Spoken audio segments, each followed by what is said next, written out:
Hey everybody, this is Indy Jones 1023 here with my first and maybe last After Effects tutorial. Today I'm going to show you tilt shifting.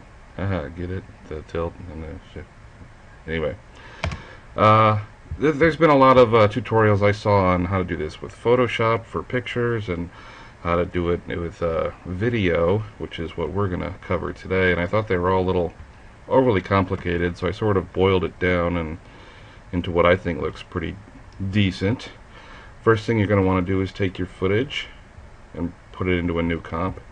This is some footage I shot in the Philippines, which you need to have the right footage. You need to be far away and looking down, since this is supposed to simulate photography of miniature models. So as you can see here, this is the footage that I shot busy city street in Makati City, the Philippines. Totally normal footage, doesn't look tilt shifted at all. So what we're going to do is, in this first comp, we're going to add two solids. And I'm using a laptop. First solid's black. I'm using a laptop with one of those. Second solid's going to be white. Do you like how I talk about two different things at the same time? I'm using a laptop with one of those mouse pads. I hate it, so forgive all my mouse movements. Put them in this order: black solid on top, your footage in the middle, and the white solid on the bottom. Now this isn't going to be the footage that we're going to use. This is just the version of the footage that you want to tilt shift. We're going to use the black solid over top of it as kind of a focal range. And you could take a mask like this, and tilt shifting is all about a very narrow focal range like that. However, you could also use a oops, where'd it go? Delete. There. You could also make your mask any shape you want. Change it up a bit. Basically, the black area is going to be what's in focus and looks like the miniature version of whatever you shot. And then the white area is going to be everything that's blurry and out of focus. So I sandwiched the video layer in there so that we can pick our focal range. And for these purposes, this green area was the ledge on top of the building I was standing on.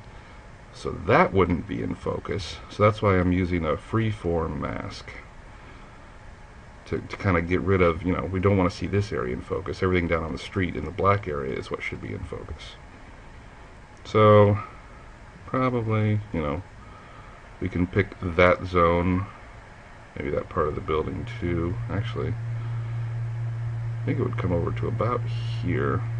And that's the good thing with making this freeform version of the focal range, is you can edit it all you want, change it up after you see what it looks like. Give it a nice feathering. Now, that doesn't look like much, but that should be our zone of focus, and we'll rename this comp to be focal area. Very descriptive. So now take your same footage, make a new comp, put the focal area underneath it. There, doesn't that look perfect? No? Okay, well, I guess we have a few more steps to do here. The first of which is to add the lens blur effect to our footage. Boom. Now, first thing you want to do is repeat the edge pixels so it bleeds off to the sides of the image. And then really the only thing you need to do, other than some adjustments, and that depends upon your footage, is take this depth map layer and tell it to use the focal area. So now, as you can see, our focal zone is in focus.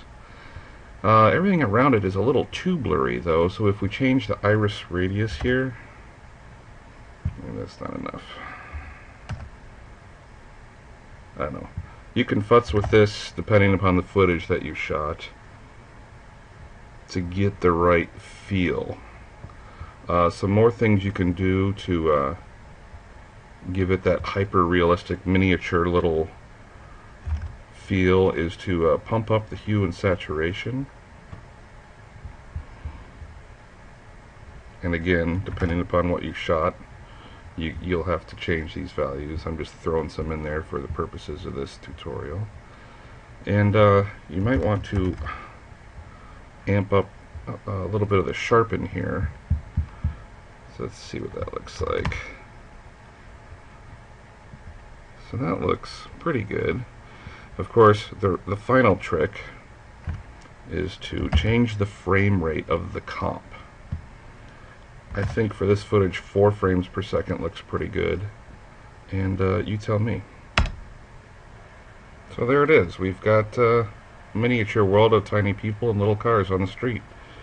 And again, there's a lot of values in here you can change to suit your footage. I took this high def footage and shrunk it down for the purposes of this tutorial, but if you're dealing with high def footage, you may need to up the iris radius over here. You might want to change the sharpen amount or the hue or saturation amount. But in terms of all the complicated tutorials that I saw online, I thought once I kind of digested all the information, I thought it could be a lot simpler. And if this simplified version works for your project, that's all you need to know. Good luck and have fun.